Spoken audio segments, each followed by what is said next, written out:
Hey guys, welcome to a very special episode of That's Enough.com. Now, we're doing an episode of Dear Black Girl at the same time with a special guest that a lot of you have seen on Love and Hip Hop Miami, and you probably knew her before that via Instagram. Her name is Taylor Hing, but y'all all know her as Chinese Kitty. Yes. Hey, what's up? So for people that don't know about you, tell them a little bit about yourself.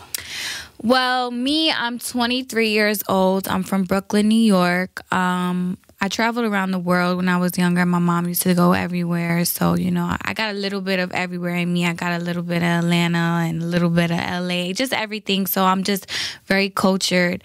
I have a son, and he's 2 years old now. And I'm an artist right now, and I'm a new female artist. And I'm just working and grinding to get into the next spot, you know. So that's a little bit about me. So what made you want to get into music?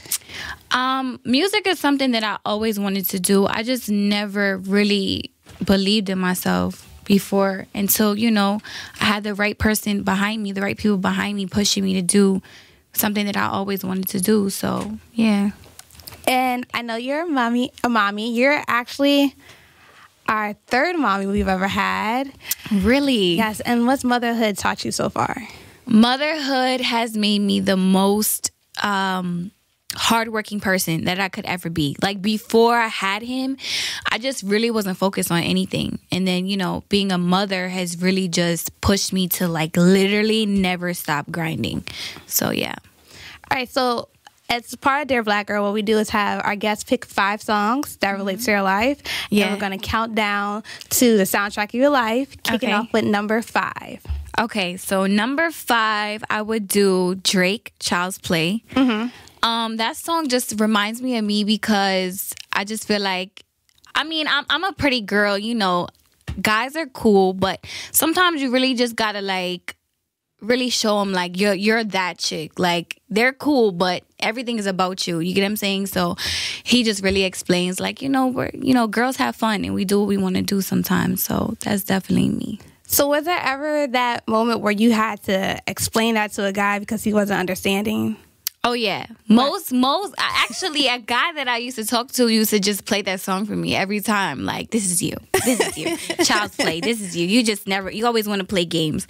But I'm like, you can never just give a guy what they want. So that is why I like that song. Because it really just explains, like, girls who just know what their worth is. Mm-hmm. And, like, guys are just like, yeah, you're there. So who are one of the people that helped instill you knowing that you're worth more than what anybody can ever tell you? Me and only me. I mean, like, my mom, of course, but I really had to learn that on my own. Like, you know, your parents are always tell you, guys are, you're the woman. You should stand up for yourself. But I really had to learn that on my own. So I'd say me. Oh, that's powerful because a lot of girls can't teach themselves that. Well, when you go through a lot of things, you're going to teach yourself that after a while, yeah. All right, so let's get into song number 4. Okay, song number 4, I would pick 20-something by SZA. I love SZA. Yeah, I love her too. She just really explains, like, us girls that don't have it all figured out, mm-hmm. but, like, you know, we're gonna get there. Like, you get what I'm saying? So 20-something is just like, it's me. I'm 23.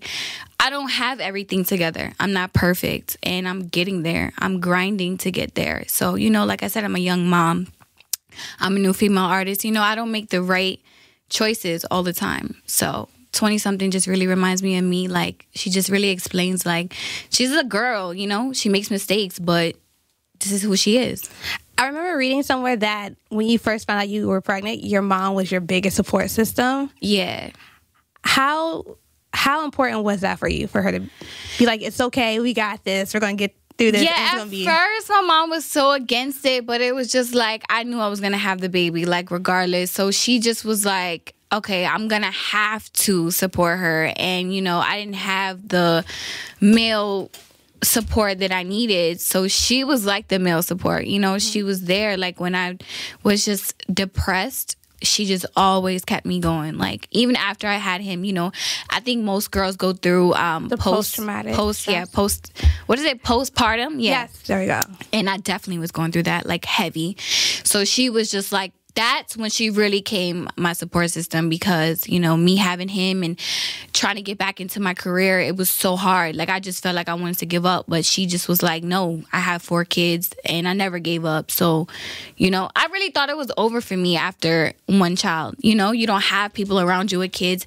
I'm that young, you know, I was 21. Mm-hmm. So it was just like, I thought the world was going to end, but she definitely was there. That's powerful, because a lot of women feel like when they get pregnant so early in their career, before they get to the level they want to be on, it's quiet for them. Like, their life is ruined. And it should never feel that way. It should always be a blessing. Like, this is going to make you work 10 times harder. That's a fact. That's a fact. And like you said, that's what he did for you. That's a fact. So also let's talk about the postpartum, because that's something that's not really talked about. It's not. For young really mothers. Isn't. Yeah. And so what was that like for you during that time? It was like a really dark place. I was in a dark place, especially being a new mom. Like, I just felt like I had to be strong, or I was going to be like a weak mother. But then I also felt like a weak person for being this young and having a baby and not having the father in my life. And, you know, especially the fact that people knew who I was. So it's just like I was constantly getting judged. Like, oh, how are you such and such? You have this amount of followers and you were supposed to be doing this. You were supposed to be here, but your baby father didn't even want to be in your life. So it just was like, on top of me going through what I was going through, not having the support that I needed, not having the money that I needed, it was just like, on top of that, social media will bring you down too. But, you know, as a mother, like I said, you have this thing in you where you're just like, you cannot stop, like, no matter what. And that was the only thing that kept me going. So, you know, people would be like, oh, why did you hop back into nightlife? Or why did you do this after you had your kid? But as a mother, you're going to have to do what you're going to have to do. Like, I don't care. I don't respect women that feel like they have a child and they just don't, you know, they give up their lives for their child and they just don't want to work. They don't want to do anything. No, you have to, because when they're older, they're going to respect that person that was grinding for them more than the person that just sat on their ass. And that's what really made me get up and feel like I have to do what I have to do. Let's get into song number 3. Okay, song number 3. Let me see. I would say it would be Erykah Badu, Tyrone. Oh. That reminds me of my first relationship I was ever in, which I think that relationship made me the person who I am today. You know, it was just like I had a boyfriend that, you know, he chose his friends over me. He chose the girls in the street over me. We lived together. I was so young. He literally like changed my life into making me the strong person that I am today, because it was so much messed up stuff that he did to me. And that song kind of just reminds me of like, Get your ass on. Like, get on. Yeah, get your friends and get out of here. Because I'm the one that's doing I'm literally paying half the bills, doing things that women shouldn't have to do. So at this point, keep it moving. Like, you know what I'm saying? So that song right there literally reminds me of him. He is Tyrone. Like, call your friends, get up out my house, and keep it moving. So, yeah. So when did you first get introduced to that song? When I was a little kid, my mom used to always play it because she was always going through heartbreaks with my father and my stepdad. And so it was just like something that I just grew up on. But then I actually got to live through it myself when I was 19 years old. So when that happened, did you pop in Erykah like, hold up, Erykah got a point, he gotta get out? I used to literally just watch her perform that song like, tears down my eyes, like, this is me, I need to tell his ass to get on, like. Yeah, so definitely that song definitely relates to me. So what do you want your legacy to be? I just want, you know, what I've been explaining a lot is people judge me off of how I started my career and, you know, everything that they've known me for, like IG and, you know, being on social media. And what I really want people to know is, like, you could really just just do whatever you feel like is best for you. You get what I'm saying? So people judge me and say, oh, you started off as a model, now you want to be an artist. And I'm just like, I started doing that because I had no one behind me to be like, yo, if this is what you really want to do it. You get what I'm saying? And what I'm trying to tell people is, whatever you put your mind to, do it. Don't let what people think of you. Don't let what someone says you're supposed to do. Don't let none of those things stop you from who you are and what you want to be and where you want to go. So I want my legacy to be I want women to know that they can do whatever they please and want to do. So, yeah. Why do you feel like people try to give Instagram models such a bad representation? Because I feel like, here's the thing with modeling on Instagram and just social media, period. They feel like it's a easy way to get to the top. You know what I'm saying? Like, I mean, I don't know, get to the top, but like, I think regular people look at it like, oh, because she's pretty, she can get this and she can get that. And honestly, I didn't see girls that's like, just like regular pretty girls. And, you know, they do what they want to do. Like, I just feel like people look at Instagram models and they look at it and be like, oh, she's only here because she was sleeping with this guy or this guy and that. And it's just like, they believe anything they see on the internet, and it's a lot. So I feel like a lot of them fail to realize that help open the gateway to like Black women that couldn't get modeling contracts. That's a fact. That is definitely a fact. And even like girls like India Love, like, you know, she's short, she has big old boobs, you know, people would be like, oh yeah, she's definitely not going to be a model. But this girl has literally done ads that supermodels would be doing or are doing. She did a thing with will.i.am with Kendall Jenner. That would never happen if it wasn't for Instagram or something. You get what I'm saying? Yeah. So definitely what you said is true. Yeah. Song number 2. Okay, song number 2. Okay.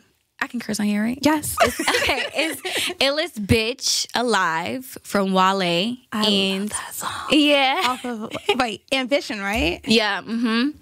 That song is just me, period. Like, if you just listen to that song, it's me. Like, you know, he's talking about just strong females, just women, period. Like, you know, women with kids, women without kids, women working 9 to 5s, women working hard, women dancing, women just strong women, period. And that song just speaks to me, makes me want to cry every single time. But yeah. What's one of the greatest lessons you've learned so far throughout your career? Okay, my greatest lesson is to definitely never do something thinking that, you know, it's gonna. Okay, so here's the thing. I signed up to something that I felt like was gonna make me a bigger platform. You get what I'm saying? And sometimes it won't work in the favor that you want it to. You get what I'm saying? And what I learned in my lesson is just to never jump automatically for the first opportunity that you feel like is right for you. I feel like I just have to learn how to think things out and make the right choices at the right time versus just hopping on something like, oh, this opportunity, I have to take this. You know what I'm saying? It won't always work in the best way that you want it to. And that's something I definitely learned. And that's something that everyone has to learn. Yeah. Because, like, I've experienced that as well. Yeah. Like, just, you know what? Maybe I should wait to see what else comes my way before, like, oh, this is the end-all, be-all. Yep. You had any obstacles so far chasing your dreams of being an artist?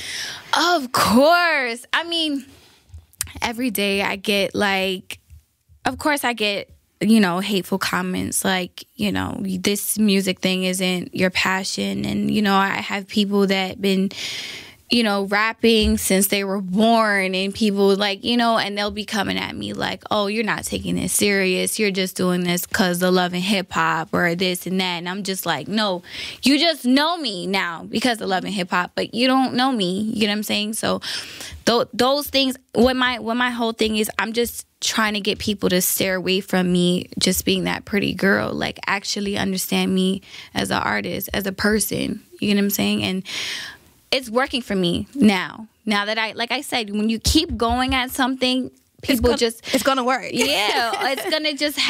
It's going to force the hand for people to just respect what you're doing, period. And it was like that for me my whole life. When my mom just didn't understand what I wanted to do. I wanted to be bigger than a person that sat behind a desk. She never got that. You get what I'm saying? So I had to make her respect that, you know? And then now it's like, oh, we're going Love and Hip Hop together and this and that. So now with this music stuff, I'm never going to stop, and I'm going to make people respect who I am. And yeah. So what was the guiding decision that made you realize, let me try out Love and Hip Hop to see how it'll help my career? Well, it's funny because they had like the whole show already casted and done, and me and my mom was actually in Miami. My mom lives in Miami. We were working on this other show that they had. It wasn't Love and Hip Hop though. It was a whole other show, and it was like women in Miami, basically, like boss women in Miami or whatever. And she was on the show, and you know, me being her daughter with all the followers, they were like, well, let's do her. So I don't know, I guess, you know, they Love and Hip Hop got wind of this new show that was gonna be, right? Which never aired. And, you know, they were like, who are these girls? And they asked one of the people on the show, which is my mom's best friend, to bring us on the show, right? And so, you know, they had a meeting with us, and they just literally fell in love, and that was that. But, you know, people be like, oh, well, why didn't she have enough spotlight. Yeah, spotlight in the show. It was just like, you know, it doesn't really bother me because I already know that the show was already like Cast, set and made. They already recorded their first episode. They just was missing a little bit of spice, and you know, everything happens for a reason. So yeah. So can we talk about the first time you got behind a mic? Yeah, of course. The first time, let me think about the first time. Yes, the first time I ever got behind the mic was with my ex, the same ex I was talking about, Tyrone. You don't have to name who that is. His name now is Tyrone. His name is Tyrone. So he's always surrounded by the music industry, and you know, I told him I wanted to try it, right? So I got in the studio one time and I made this horrible song. It was my first time rapping, so it was just like, I thought it sounded cute, but it was terrible. But I mean, it still told me like, I'm going to do this. Like, I can do it. So then my second time recording was with Lil Scrappy, and it was on the show or whatever. And that point, that's when I'm like, oh no, I'm not playing any games anymore. Like, I'm doing this. Like, this is for me. Like, there's nothing else for me but this. This is the only thing that drives me, wakes me up in the morning like, I gotta do this, I gotta do that, you know? So the first time, it was just like, I was just like, whatever, but yeah. So Song number one. Okay, song number one is Flashing Lights by Kanye West. And I feel like, you know, I have a really soft side to me. And then I have like this diva side to me too, and it just like comes out like on my shows, and it comes out when I'm, you know, performing, or when I'm hosting a party, or when I'm doing a photo shoot or doing a video. And it's just like, that song just makes me feel like, even since I was a little girl, like, yo, you are that bitch. Like, you just get up in the mirror and you're like flashing lights, and it's just like, that is me. Walk down a catwalk, that is me. That song is literally me. I love how all these songs you picked all have empowered you throughout your life, no matter what the circumstances have been. Yeah. Fashion, breakup, being young, a young mother, all that. Yeah, definitely. All those songs is just like something that made me, yeah. And even though Child's Play is like short, I mean, it just came out maybe like a couple years ago, it's still just... Yeah, it doesn't matter. Yeah, it's still me. Yeah. Yes.